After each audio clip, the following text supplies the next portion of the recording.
Elecampane, Inula, helenium, a member of the aster family, the Asteraceae. The flower consists of a fertile central disc surrounded by infertile ligules. Like most members of the Asteraceae, the plant is self-fertile but also appreciates outcrossing, that is, the transfer of pollen from a separate individual, and this increases genetic diversity and is a good thing. One of the other names for it is elf dock, and you can see that the leaves somewhat resemble the ears of an elf. It's hard to get a picture of the whole plant. It's really rather large. They grow up to 6 or 8 feet tall from a branching taproot, which is the main part that's used in herbal medicine. A little bit on the etymology of Inula helenium, and then a little pharmacognosy, and then some stories and cultivation advice. Inula is the Greek term meaning the plant, and it also comes from the root to clean, because the plant cleans the lungs. Helenium is named after Helen of Troy, where her tears fell on the earth the plant was known to grow. Then Inula is also familiar to many of you as the root of inulin, which is actually very well represented in the plant, in the root of the plant. Inulin is a soluble fiber, prebiotic that bypasses digestion, bypasses the small intestine and goes down into the colon, and is known to feed beneficial bacteria.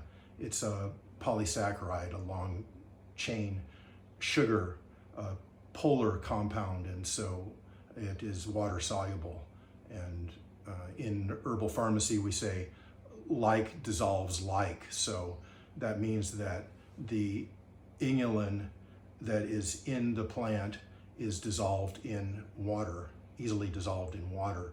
And in fact, in 1803, inulin was first identified by boiling the roots of elecampane in water, and that's why inulin is called inulin. There are also sesquiterpenes in the plant, and those are more alcohol-soluble constituents, although they are also soluble in hot water, so the tea of the root is quite useful. The sesquiterpenes represent the cleansing aspect of the plant. They're not digestive like the inulin, which should not be confused with insulin, although inulin is good for people who have diabetes.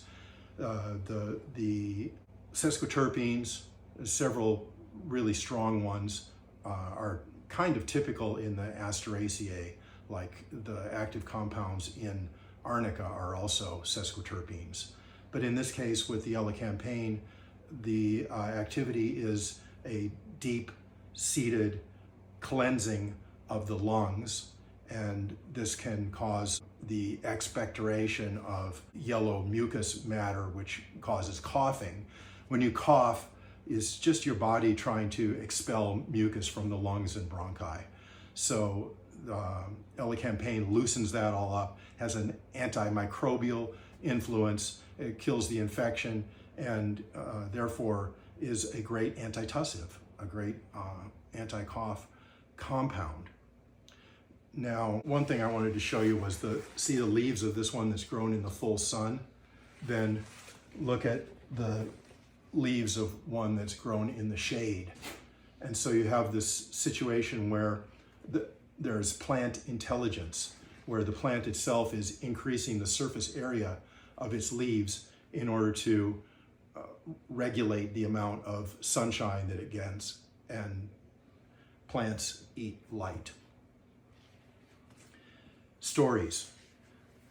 There was a fellow during the early days who had a cough that just would not go away, and he felt like it was quite debilitating to him, and there was nothing much else he could do all day and all night except for cough. And the cough got worse when he would go to lie down at night. So he came to me and asked for help. And I had an Elecampane plant growing. I dug it up, washed the roots, and at that time we had a meat grinder, so I ran the roots through a meat grinder, and it really mashed them up and made there be a lot of surface area. And I encouraged him to keep those roots and start out making the tea with the fresh root, and if the roots dried, then make the tea with the dried roots, and drink that on a daily basis, several times daily, which he did, and he got some benefit from it, but it still seemed like he had a great deal of congestion in his upper chest area. And so he started to run. He would drink the Elecampane tea, he would run. And at first he could only run a few steps, and later he worked it up to sort of an aerobic exercise. And one day suddenly he leaned over and hocked the loogie of loogies and completely cleared his lungs of the blockage that was in there, and was able to then go on with his life as normal without coughing all the time. We have a lot of customers of Strictly Medicinal seeds in the website, and we disseminate so many healing plants, and in comparison to the amount of seeds and plants that go out there, I don't get that much feedback in terms of how they might have changed people's health profile. But I did get feedback from one customer who said he was suffering from incredible upper respiratory congestion, so much so to the fact that he felt like he couldn't breathe anymore and he thought he might die. He was lying down and looked out the window and saw the Elecampane plant growing there, and remembered that in the catalog it said something about Elecampane being useful for clearing upper respiratory congestion. He used some of his last energy reserves to go out, dig up the root, wash it, and slice it up in pieces and put a piece in his mouth. And he said that the relief was so immediate that he felt like the plant had literally saved his life. So planting the plant is very straightforward. It responds particularly well to standard cultivation technique. You use a nice wide pot like this, fill it with rich potting soil because the plant does well with rich, nutrient-rich soils, and make a rough surface. Get the Strictly Medicinal seed packet.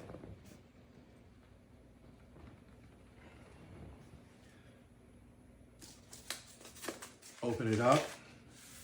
The seeds themselves are elongated and brown and have a shininess to them that's really quite nice. Then sprinkle the seeds on the surface. That's about right for this pot. Rough it up again so that the seed is sort of half buried by the potting soil, and then compress. There's light dependency there, so you want to have it where the sunshine can get to the seed, but at the same time you want to give it a sense of place and have it well firmed into the soil. And then just water that and keep it in a bright window or in a greenhouse or underneath grow lights, and germination will be relatively rapid. Within a week or two, you'll have seedlings. You let them grow on until the second set of true leaves, and then you would take them out of this pot, prick them out of the pot, put them in their own individual pots, let them grow on until they're sized up, till the roots come out the bottom of the pot, which is always a good indication, and then transplant to the field or to the semi-shade garden at a spacing of about 2 feet apart. Everybody wants to know, when do you harvest the plant? I've had that question so many times. And the answer is, you dig the roots in the fall of the second year. That is what Maud said in the Maud Herbal, and it still holds true to these days. That is when the constituents are highest in the root and before the root becomes woody. Once it becomes woody, then it's no good for medicine. So you just dig that root in the fall of the second year, wash it off, chop it up. There are these kind of cosmic bulbous affairs on the top of the root. And if you want to, you can cut those down and out and replant to a gallon pot.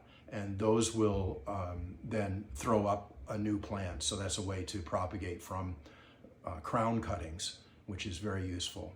If your plants get too old in the field, then you can go in with a shovel and in the fall and shove the shovel or the spade right down through the crown of the plant, lift out a piece of the plant and replant that at a distance. That's the way herbaceous perennials are often resuscitated and made new for the next year. Elecampane, a really crucial plant to know and to use. It has saved many lives and will go on to do so.